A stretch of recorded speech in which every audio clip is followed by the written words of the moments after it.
right, so let's look at PA 5.5, and on the back of this is PA 5.7. These, we're going to first start out with looking at identifying between ionic and covalent bonds, bonded molecules. So we have to do this because it makes a difference on whether or not we have polarity. And what we want to do, what we're working towards is the polarity of bonds or the polarity of compounds. And so first off, we want this first section here. We want to simply identify, is this an ionic bond or is it a covalently bonded compound?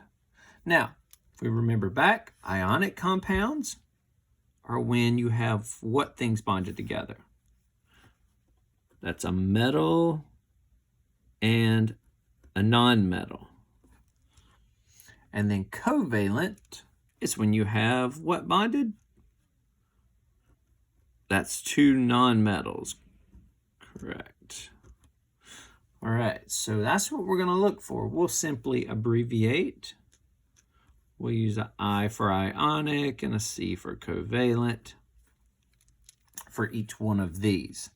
So what we're going to do is we have to remember, well, how do we know the difference between a metal and a non-metal? Remember that on our periodic table, you have the stair step, and the stair step separates our non-metals from our metals, which is everything to the other side. Sorry, my periodic table doesn't fit, so you can see all of it.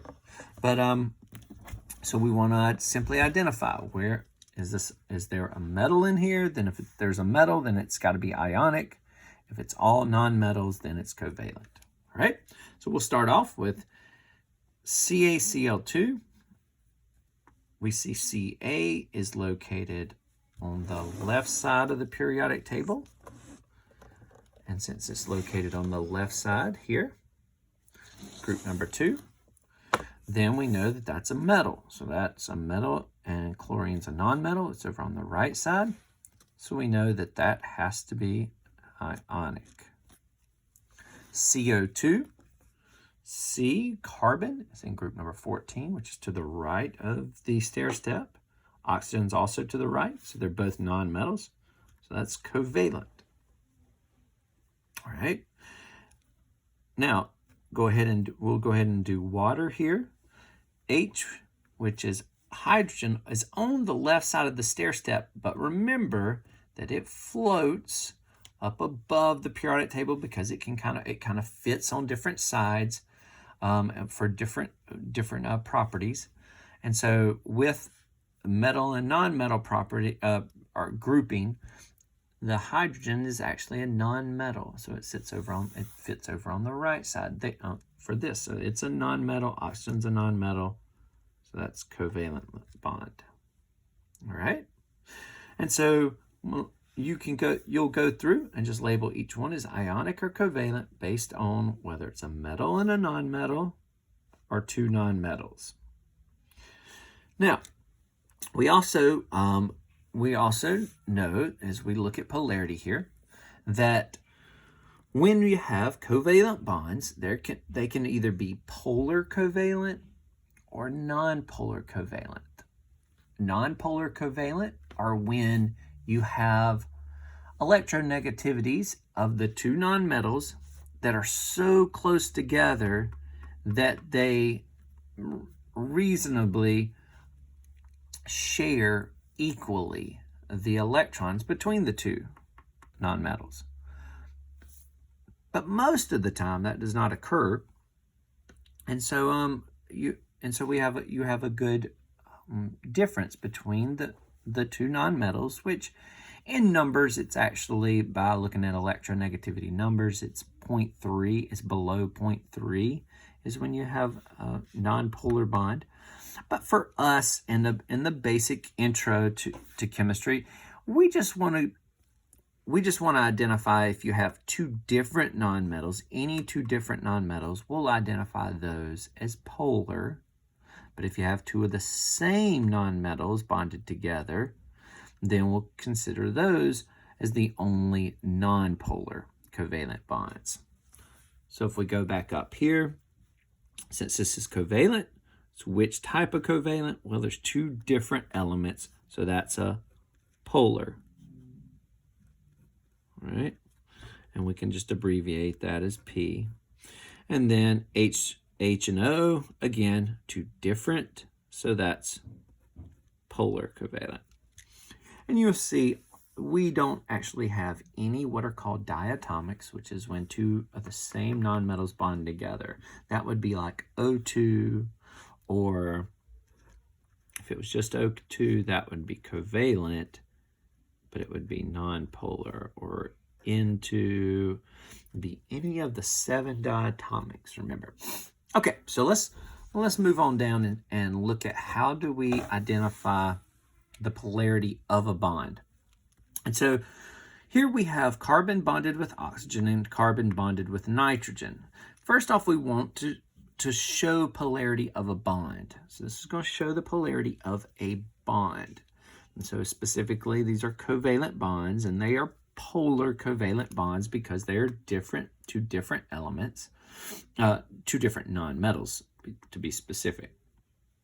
All right, and so in that, what you do to show the polarity, you can see that you draw an arrow pointing to the element, the nonmetal, that is has a higher electronegativity, okay? So whichever one has the higher electronegativity, and remember our highest electronegativity is fluorine, top right of the nonmetals, not including the noble gases, which is group 18. So ignore group 18, but fluorine's your highest. And remember, as you get closer to fluorine, that's the higher electronegativity. So we're going to compare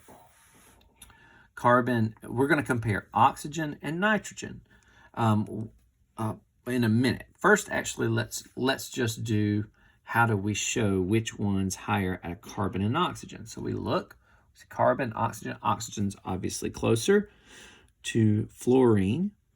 So since it's closer, that means the electron, the oxygen, is going to be pulling the electron more than the carbon is, because oxygen has the higher electronegativity. So the electrons that they're sharing, oxygen's actually going to hog the electrons.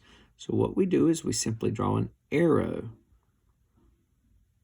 Draw an arrow pointing to the one that's more electronegative. When we do that, that's going to cause because it's hogging the electrons, or it has it more time than the carbon, that means the oxygen is going to get a charge, right? Because it's hogging an electron. Electrons have which charge? Yeah, negative. And because it's a negative charge and they're hogging it, then the oxygen's actually going to get a negative charge. But it doesn't actually take the electron. It just shares it, but it just doesn't share it very equally. It keeps it a lot longer. So it doesn't have a full negative charge like an ionic bond where the electron is lost or gained. In this case, it gets the electron more. So we don't have a full charge. It's called a slight charge. And we show that with this little, looks like an S, but then you curl the tail up. All right, and so that's the slightly negative. Well, on the back side of the arrow we draw, we change and make a little plus sign over here, because the carbon, since it loses the electron for most of the more than it keeps the electron, then it ends up with a slightly positive charge. And so the oxygen slightly negative, carbon slightly positive, and we draw this little arrow on the side that the one that has the lower electronegativity and the one that has a higher electronegativity gets the arrow pointed toward, and the plus sign, is on the other side. Okay, so let's look at with carbon and nitrogen. Which one has the higher electronegativity, carbon or nitrogen? Well, we see nitrogen is closer to fluorine, so nitrogen is going to hog the electron. So we're going to put the arrow that way.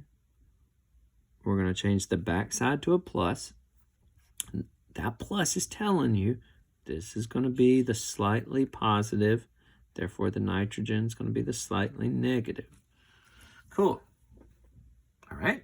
So you'll go through and do that for each one of these. Okay, now though, the next step though is to identify which one of these two bonds has greater polarity or a larger difference between the two polarities. Now, we're not using a chart that shows actual electronegativity numbers, so we're going to base it on just which ones are further away from each other, okay? So which one of these two combinations are further away from each other on the periodic table. Therefore, they have a higher electronegativity difference between the two, and therefore it's going to be a more polar bond, or in other words, the charges are going to be stronger. Remember, there are slight charges. We're not saying that there's an exact amount. We're just saying it's a slight charge. So one of them, these two negatives aren't the same amount of negative, slight negatives and slight positives. So which one has the greater difference? So we're going to look. We see carbon, okay? So which one's further away from carbon, nitrogen or oxygen? Well, oxygen is, because it's 2 blocks away. And so because the oxygen is 2 blocks away from carbon, where nitrogen is just 1 block away, that means carbon and oxygen have a bigger difference between their electronegativities than carbon and nitrogen do. And so that's going to mean the greater difference means greater polarity. And so what we're going to do is simply go over and let's circle the one that has the greatest electronegativity. It says to put a star next to the more polar bond. We're going to circle it, okay? All right. So I'm going to let you do these other ones here. Simply draw your arrow pointing to which side. Okay. I will do one more of these later on to let you see it. Now, down in section 3, all you're going to do is simply practice using the arrow some more. So which side does the arrow point to? Let me just pick one. Let me do a different one since I've already done some with carbon. Let's do sulfur and oxygen. Which one's more polar? Which one has a higher electronegativity? Or in other words, it's closer to fluorine. Well, oxygen is, because it's right next door. Sulfur is actually over 1 and down 1, and oxygen is just over 1. So that means oxygen has the higher electronegativity, therefore positive there. That means since this is the positive, that means slightly positive. Oxygen is going to be slightly negative. Okay? All right. So as we move down, we'll move on down to number 4, and you guys can complete the rest of number 3. Number 4, we're going to first need to classify each bond. So we need to say, is it ionic or is it covalent? So that's the first thing we need to do. And then we're going to label, well, then if it's whether or not it's a full positive and full negative charge, or there's a partial positive and negative charge. Well, we're talking about how the partial charges go with which one, ionic or covalent bonds. Which ones get partial? Yeah, so these are all covalent. So this is only with covalent. And then the full charges then, when do we get full charges? That's with ionic bonds. Okay, and now this is going back up to number 1 here. When do you have ionic bond? Ionic bond is when we have a metal and a nonmetal, a Covalent bond is when we have two nonmetals bonded together, okay? So let's go down and look at these. So we have Na, which is over on group number 1, sodium. We have chlorine, which is group number 17.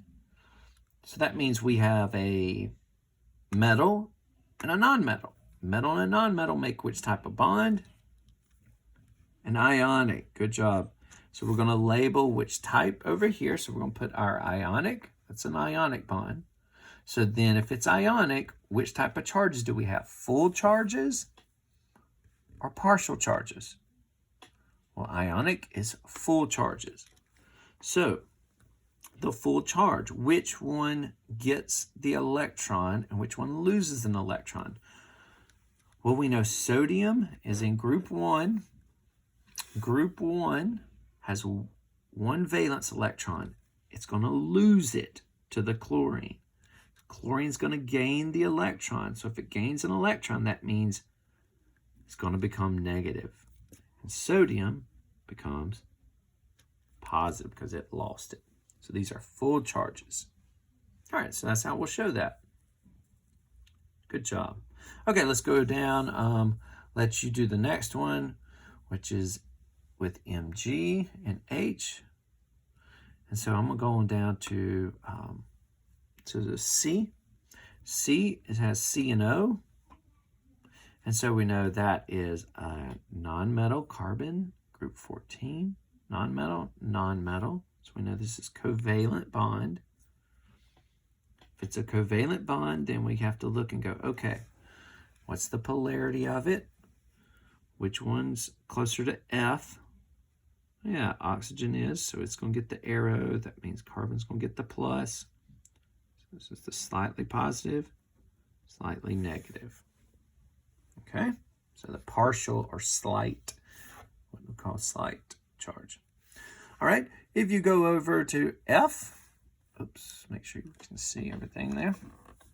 If you go over to F, we see something a little different here in letter F because we see two Cls. Two Cls means they're both nonmetals, so that's definitely covalent, but is this a polar bond or is this a nonpolar? Well, this is nonpolar, so no charges, right? No charges because they're going to share equally, and so there will be no charge difference. All right. Okay. As we move down, we're gonna go down to section number 5, and this is just drawing your Lewis, practicing drawing your Lewis structures. And so when you do that, we're gonna draw calcium. Calcium is in group number 2, so it has 2 valence electrons. So how many bonds, you're going to indicate how many bonds can calcium form? Well, the key thing to learn here is that the number of single unpaired electrons, that is the number of bonds that it can form. So calcium can form 2 bonds. Hydrogen, 1 valence electron, it can form how many bonds? 1. Fluorine, on the other hand, has 7 valence electrons, right? It can form how many bonds then? Well, remember, it's the number of unpaired electrons. So how many unpaired? There's only 1, okay? All right, so I'll let you work through the rest of those and try those out. All right, so, well, that means then how many electrons are represented in a single bond? Well, a single bond, remember, a single bond would be when, would be like hydrogen bonding with chlorine. And so this single bond right there. Well, how many electrons are represented by that single bond? Yeah, it's 1, 2. A double bond then would be when you have elements that share more than one. So that means you have, go ahead and do sulfur and oxygen, right? And so this double bond has how many electrons? 4.